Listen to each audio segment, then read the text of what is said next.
BRICS ಇದೊಂದು 11 ದೇಶಗಳಿಂದ ರೂಪುಗೊಂಡ ಒಂದು ಗುಂಪಾಗಿದೆ.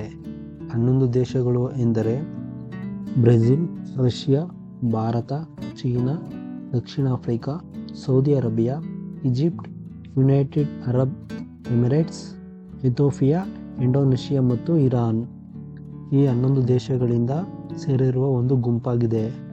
ಈ ಒಂದು ಸಭೆಯಲ್ಲಿ ದಕ್ಷಿಣದ ದೇಶಗಳು ಅಂದರೆ ಆಫ್ರಿಕಾ, ಏಷ್ಯಾ, ಲ್ಯಾಟಿನ್ ಅಮೆರಿಕಾ ದೇಶಗಳಿಗೆ ರಾಜಕೀಯ ಮತ್ತು ತಾಂತ್ರಿಕ ಸಮನ್ವಯ ವೇದಿಕೆಯಾಗಿ ಈ ಸಭೆ ಕಾರ್ಯನಿರ್ವಹಿಸುತ್ತದೆ.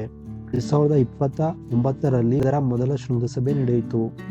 ಈ ವರ್ಷದಲ್ಲಿ ಅಂದರೆ ಜುಲೈ 6 ಮತ್ತು 7ರಲ್ಲಿ ಬ್ರೆಜಿಲ್ನ ರಿಯೋ ಡಿ ಜನೈರೊದಲ್ಲಿ 17ನೇ ಬ್ರಿಕ್ಸ್ ಸಭೆಯು ನಡೆಯಿತು ಮತ್ತು ಅದಕ್ಕೆ ಪ್ರಧಾನಿ ಶ್ರೀ ನರೇಂದ್ರ ಮೋದಿಯವರು ಭಾಗವಹಿಸಿದ್ದರು. ಇನ್ನು ಪ್ರಧಾನಿ ನರೇಂದ್ರ ಮೋದಿಯವರು ಈ ಸಭೆಯಲ್ಲಿ ಭಯೋತ್ಪಾದನೆಯ ವಿರುದ್ಧ ಕ್ರಮಕ್ಕಾಗಿ ಧ್ವನಿ ಎತ್ತಿದರು.